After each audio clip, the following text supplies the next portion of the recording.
তাজপাতৰ দৰে খহিছে আদানীৰ ব্যৱসায়িক সাম্ৰাজ্য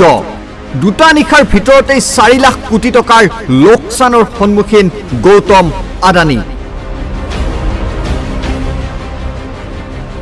আদানীৰ বিৰুদ্ধে 88টাকৈ গম্ভীৰ অভিযোগ দেশৰ ষ্টক মাৰ্কেটৰ হৰ্ষত মেহতা 2.0 গৌতম আদানী গ্ৰেপ্তাৰৰ তৰোৱাল উলমিছে আদানীৰ মূৰৰ ওপৰত সুনামি আহিছে ভয়ংকৰ সুনামি আহিছে আদানীৰ ব্যৱসায়িক সাম্ৰাজ্যত এটা নিশাৰ ভিতৰতে তাজপাতৰ দৰে খহিছে আদানীৰ ব্যৱসায়িক সাম্ৰাজ্য আদানী গ্ৰুপত বিনিয়োগকাৰীসকল সাৱধান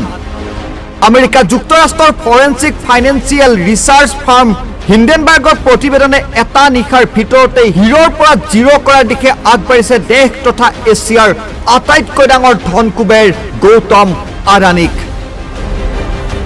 দুটা বছৰৰ অধ্যয়নৰ অন্তত হিন্ডেনবাৰ্গে 24 জানুৱাৰীত ৰাতিপুৱা এক প্ৰতিবেদন প্ৰকাশ কৰিছিল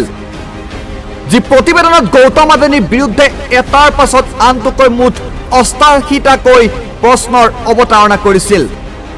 প্ৰতিবেদনত ফাৰ্মখনে উল্লেখ কৰিছিল গৌতম আদানীৰ গ্ৰুপৰ বিৰুদ্ধে একাধিক অভিযোগ যিসমূহৰ ভিতৰত আছে 5টাকৈ গম্ভীৰ অভিযোগ যি প্ৰমাণিত হলে জেলৰ আলহী হ'ব গৌতম আদানী গৌতম আদানীৰ বিৰুদ্ধে উত্থাপিত এই গুৰুতৰ 5টা অভিযোগ কি আদানীৰ বিৰুদ্ধে থকা অভিযোগ নম্বৰ 1 আদানী গ্ৰুপে ভাৰতৰ পৰা ধন অবৈধভাৱে বিদেশলৈ সৰবৰাহ কৰে সেই ধন পুনৰাই কেতবোৰ বিদেশী ফাৰ্ম আৰু কোম্পানীৰ জৰিয়তে ভাৰতত থকা নিজৰ কোম্পানীসমূহৰ ষ্টকত বিনিয়োগ কৰে আৰু এনেদৰে অবৈধভাৱে বিনিয়োগ কৰি নিজৰ গ্ৰুপৰ কোম্পানীসমূহৰ শ্বেয়াৰ বজাৰত ষ্টকৰ মূল্য প্ৰভাৱিত কৰে আদানী গ্ৰুপে অভিযোগ 2 শ্বেয়াৰ বজাৰত নিজৰ কোম্পানীৰ ষ্টকৰ মূল্য প্ৰভাৱিত কৰিবলৈ বৃহৎ বিনিয়োগকাৰী অপাৰেটৰসকলক ব্যৱহাৰ কৰে আদানী আদানী গ্ৰুপৰ বিৰুদ্ধে হিন্ডেনবাৰ্গে উত্থাপন কৰা অভিযোগ নম্বৰ 3 হৈছে বিদেশলৈ অবৈধভাৱে পুঁজি সৰবৰাহ কৰাৰ উপৰিও আদানী গ্ৰুপে তথ্যৰ বিসংগতি কৰে অৰ্থাৎ তেওঁলোকে যিমান পৰিমাণে কামকাজ কৰে আদানী গ্ৰুপে তাতকৈ অধিক হাৰত কামকাজ দেখুৱাই জনতাৰ সন্মুখত তথ্যৰ বিসংগতি কৰি আহিছে আদানী গ্ৰুপে আৰু এয়া হৈছে তৃতীয়টো বৃহৎ অভিযোগ আদানী গ্ৰুপৰ বিৰুদ্ধে আদানীৰ বিৰুদ্ধে অভিযোগ নম্বৰ 4 আদানী পৰিয়ালৰ বিভিন্নজনৰ বিৰুদ্ধে ইতিমধ্যে বিভিন্ন স্থানত ৰুজু হৈ আছে গোচৰ আৰু এই গোচৰৰ ভিত্তিত গ্ৰেপ্তাৰ হৈছে পৰিয়ালৰ কেইবাজনো সদস্য আৰু ইয়াৰ পিছতে দেখা গৈছে মানি লণ্ডাৰিং কৰ ফাঁকি আৰু ভ্ৰষ্টাচাৰসমূহৰ মূলত 4টা গোচৰৰ অভিযোগ চলি আছে আদানীৰ বহু পৰিয়ালৰ লোকৰ বিৰুদ্ধে আৰু আদানীৰ দুগৰাকীকৈ জ্যেষ্ঠ ভাতৃক্ৰমে বিনোদ আদানী ৰাজেশ আদানী আৰু খুলখালী সমীৰ বৰুৱাকে ধৰি এনে জালিয়াতিৰ অভিযোগ উত্থাপিত হৈছে আৰু সেই অভিযোগৰ উত্থাপন কৰাৰ পিছতে গ্ৰেপ্তাৰ হৈছে সেই পৰিয়ালৰ লোকসকল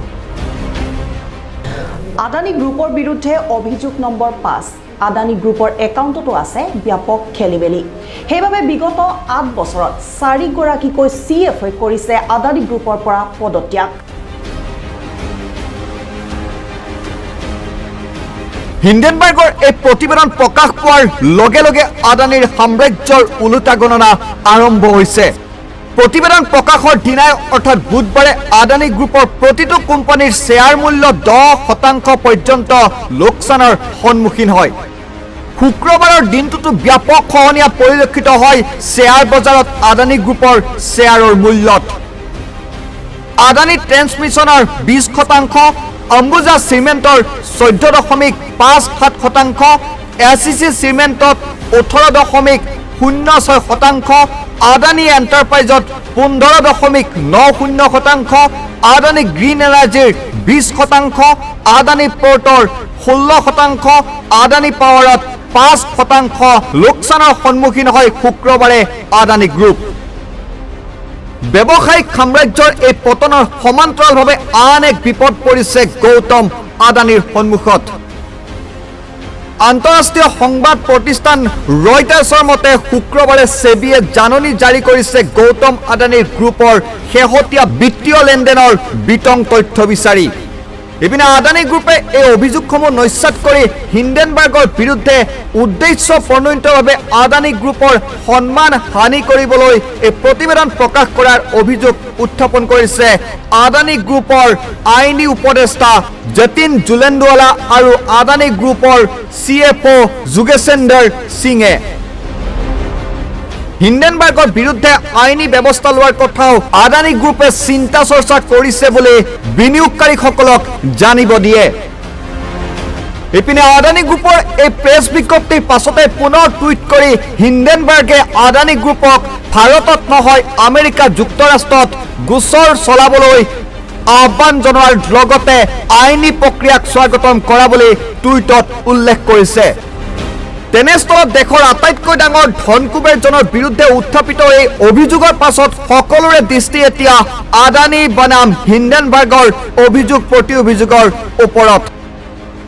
তাৰ মাজতে দেখা গৈছে আদানীৰ সাম্ৰাজ্যৰ লগতে বাজেটৰ পূৰ্বে দেশৰ অৰ্থব্যৱস্থাৰ ৰাজহাড় কঁপাই তুলিছে হিন্ডেনবাৰ্গৰ